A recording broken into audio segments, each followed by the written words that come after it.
Welcome back to another episode of Ruthless TV, where I review Tyler Perry's The Oval scene by scene. Now, let's get into this video. The first scene opens up with Barry in the back of the Rakadooshi van, right in the back with Ruth. And he's basically asking her, where's Callie? I thought Callie was in the back of the van, because remember, initially she told him that she was in the back of the van. But of course we see that Callie's not there. So he's wondering where Callie is. And Ruth told him that they're going to take him to see Callie and that they were on their way. But she said first he had to speak to the elders because Barry bought grief on the compound when he went online, speaking on their name. So he's got to go and talk to the elders first, which is, what I predicted in my video. Remember? I'll leave a link to it right up above. And then Ruth told him, whatever he does to just be respectful when he's talking to the elders. You guys got to look at that video because it's exactly what I predicted in my video. So anyway, moving right along. The next scene, we see Sam and Jake. And Sam is coming to pick up those 911 calls, remember, between Jean and her boyfriend.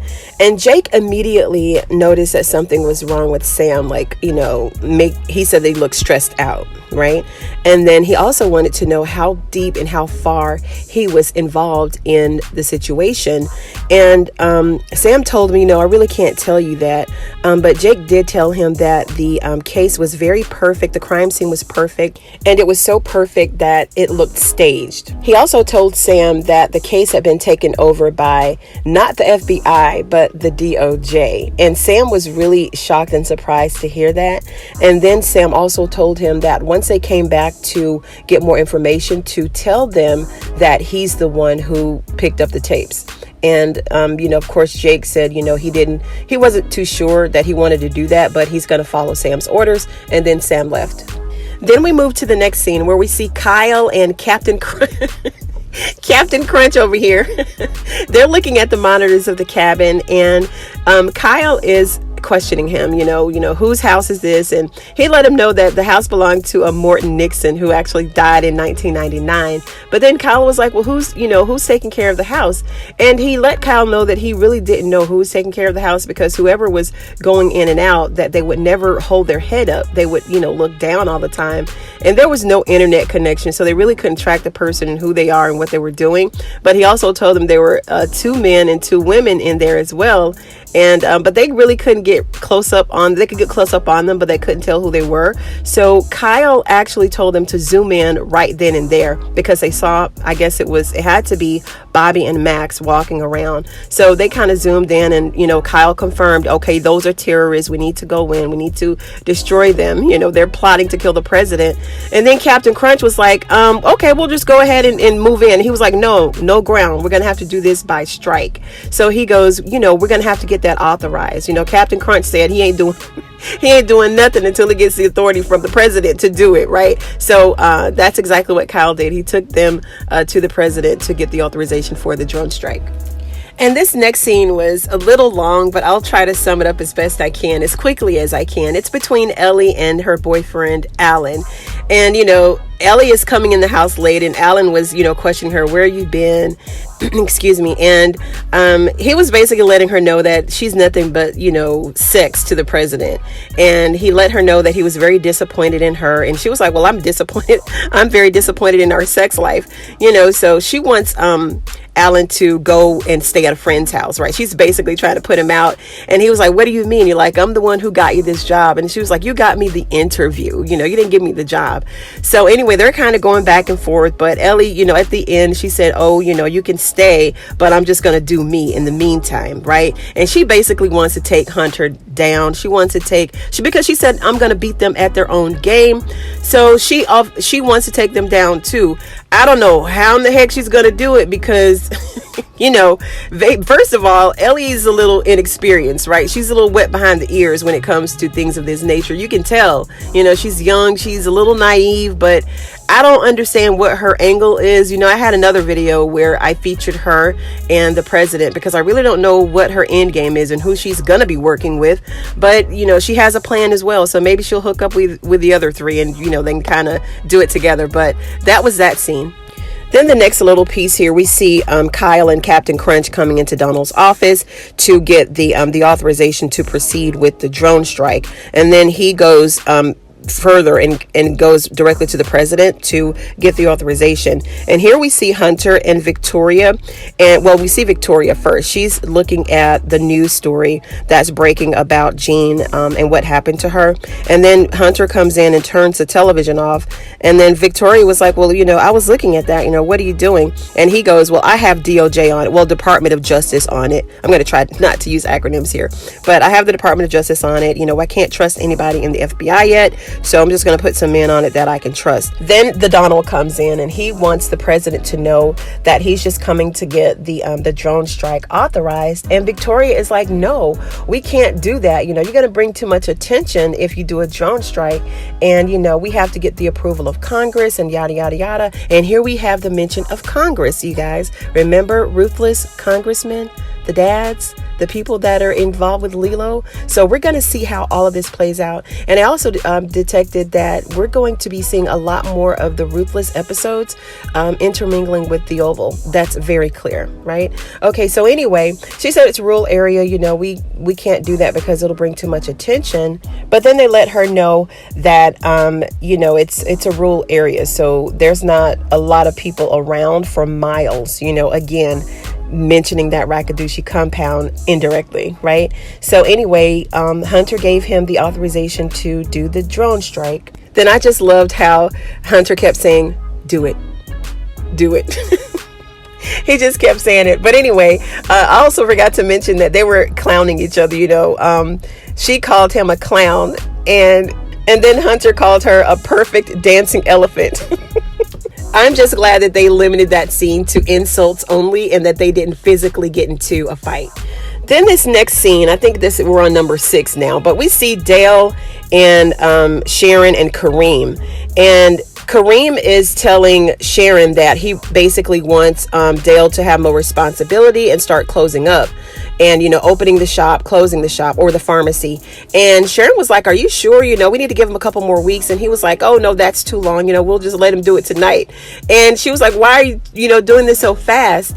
And he said, because when we wake up in the morning, I want to just lay in the bed with you and hold you and all this crap. So he did mention to her that he is in love with her.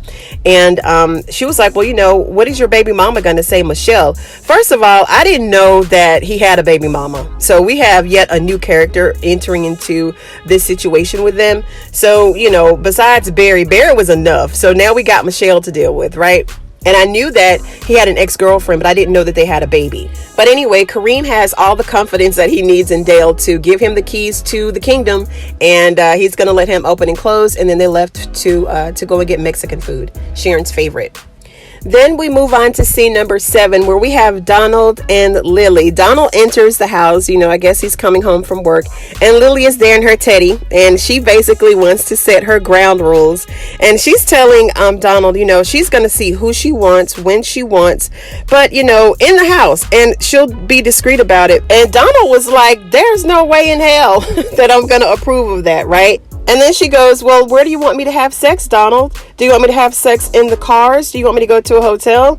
And he was like, or I could just be a grieving widow, right? So he's like, before he lets that happen, it's going to be over her dead body.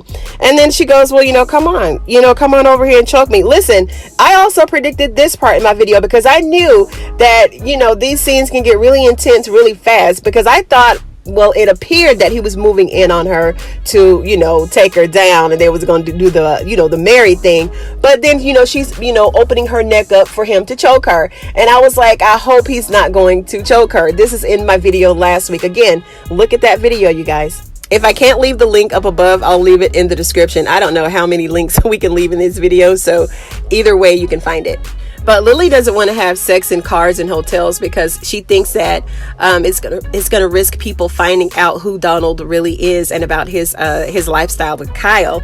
But But again, Donald is like, no, we're not going to do that. So I'm just going to have to, take you out, I guess. And he called Kyle, and, he told Kyle to come over and take care of their problem, which their problem, of course, in this case is Lily.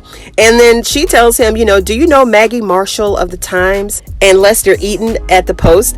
And he goes, yeah, I know them. And she tells him that they have keys to a safety deposit box. And if anything were to happen to her, that they have been instructed on, given instructions to open this safe deposit box and find out, I guess, everything. Then after Donald hears this, he calls Kyle and tell him to stand down and that he would handle this on his own. Then Lily proceeds to go upstairs, and Donald said, well, if you can do what you want to do, then I'm going to do what I want to do. And I forgot to tell you guys, she told him that he's going to have to stay in the guest room and that she's going to have the bedroom, and that he's not to come in the bedroom under any circumstances at any time. And he said, okay, well, I'll just, I can have anybody down here that I want. And she said, anybody except Kyle. I told you, she cannot stand Kyle. She hates his guts. So anyway, that's it for that scene. Then we move on to Sam and Priscilla. Sam's coming home from work, and then Priscilla comes to the door, and she's all dressed in her negligee and everything. And she's trying to take his clothes off. She wants to do it now, right now, which is, again, another prediction in my video. And he told you, I want to go take a bath first. Let me go and shower first because I haven't bathed all day. And she was like, I said, no, I want it right now. And Sam just kept getting up. So she goes on to, he kept, noticing that something was wrong with her. So she goes, oh, nothing's wrong, because I know that you're going to always tell me the truth, right? And I really love this part when she kept grabbing him by his tie and giving it a little jerk, like she was being a little forceful, but she was like, you better tell me the truth. You know what I'm saying? So it was kind of like a dual connotation there. So that was interesting to me. But anyway, she's saying, I know you're going to tell me the truth. And then she went on to ask him, did you have sex in the yellow room with the first lady? And he said, I can't answer that. And she said, because it's the truth. And then he goes, well, did Richard tell you that? And she didn't answer him, I don't think. I'm not sure how that part went. But, they started crying together. And, he was like, can you just talk to me? Sam feels really crappy right now. He feels like crap. But Priscilla didn't care. She was like, no. I can't believe that you did this, Sam. So of course she put him out, which is what I thought in my video. She put him out, and then he went right over to Richard's house, and we'll get into that scene later. Then we move on to Dale locking up the pharmacy, right? And listen, I really hate that something's gonna happen to Dale. Possibly, I don't know, but Kyle is not to be played with. Kyle is crazy, and y'all know he killed people at the drop of a hat, no questions asked. But anyway, Dale is trying to leave work, and then Kyle has pulled up and blocked him in, so he can't really get out. So Dale is trying to open his car, and he's like, I can't get in. What did you do to my car? And Dale thought that it was quite weird that Kyle has pulled up, at his job as soon as he gets off, and then he can't get into his car. So Kyle is trying to convince him to come home with him, and he's like, I'm looking all cute. I like Kyle, but I don't like Kyle. I mean, he's funny to me. But anyway, he can't get in his truck, and then they just go back and forth, and then Dale threatens to ruin his car. He said, you better move that car the way or I'm going to ruin it. And he was like, you're not going to do anything. And then Dale finally gets into his truck, and Kyle pulls off. And before he pulled off, he said, no one turns me down, right? So that was that scene. All right, then we move on to my favorite scene of this episode. We have Sam pulling up to Richard's place, right? He gets out of the car. He immediately goes over to Richard. He's calling him from the truck. That's just how intense this was. He was calling him. He went over there, and Sam, was just going off. You told Priscilla. You told her that I had sex with First Lady, and da-da-da-da-da. And of course, who's in the background? Miss Jody. Miss Jody don't miss a thing. You know how those women are. Those older women who are in the neighborhood ain't got nothing else to do. They're retired. They've got their kids, their grandkids. They've done it all, right? So all they have to do, the highlight of their day, is to get into other people's business, right? So that's Miss Jody. And in the meantime, Sam is going off on Richard, and Richard kept telling him, look, take it down a notch. Take it down a notch. This is not going to go over well, man. And he was like, look, we was trained in the same military unit. And then Sam was like, if you don't, tell me what you did, if you don't tell me or confess that you told Priscilla, then I'm going to go and tell Nancy about Frida. And he was like, I don't give a damn. Oh my gosh, these two guys, I mean, it was just like one of these, classic scenes where, when we get into it, it was just like that, right? So Miss Jody standing over there on the porch, I'm going to call the police. I'm going to call the police. Then here comes the fist. They going in, right? For whatever reason, this scene where they're fighting, it looks just like, those old kung fu movies when they're like, cat, like that. And like they're moving all fast and, the cuts are like really precise in the filming. Oh my goodness, this took me all the way back to the Bruce Lee days, right? This is exactly what it looked like. And we can tell... we can tell that this is not Richard. This guy, whoever's playing the body double, his afro is too big and he's too short.